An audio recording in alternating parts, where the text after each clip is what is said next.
I think it's very, very important that it's very visual, that the children are drawn in by the colours and the excitement.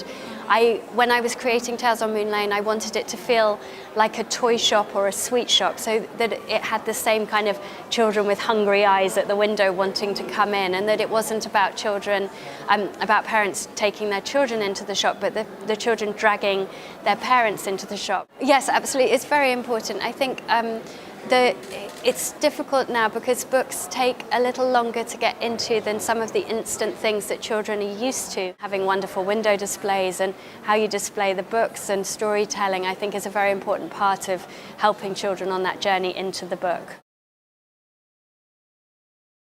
Parents need to limit the time that children have on electronic devices. And then to encourage children at a slower pace, sometimes you have to let children almost get bored and then they will pick up the book. And it takes a little bit, as I said, a little bit more work to get into, but once they're into it, they will be grabbed if it's a great book. They'll be grabbed by the story. But in order to create space for reading, it's very important that children have space in their lives for reading. But also that in that space, that space is filled with books children actually want to read, that they want to pick up and they want to engage with.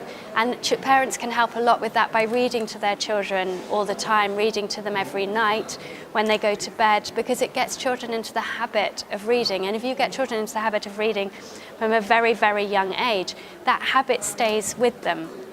And so it becomes very normal to spend part of your day reading.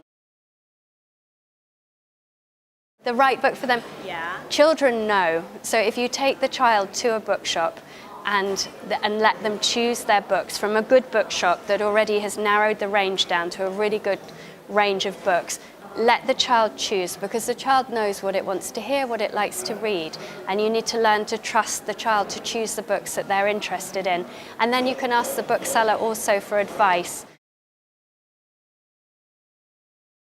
I think you have to let children read. I mean, as long as it's not inappropriate, you have to let children read what they want to read, because that's how sometimes they will read things you don't like, and sometimes they will read things you do like. If it's an adult, sometimes we read trashy magazines, and then other times we read very good books that are, stretching our minds and encouraging us, and children need to be allowed to do the same thing.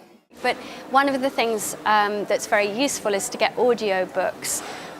So if you want your child to be reading the classics and you're on a long journey in the car, you put the audio book on in the car and you listen, you're all listening to the same story, and then you can talk about it afterwards, and they're trapped, so they have no choice but to hear this story. Or you read with them still at night or during the day, you read the book you want them to hear.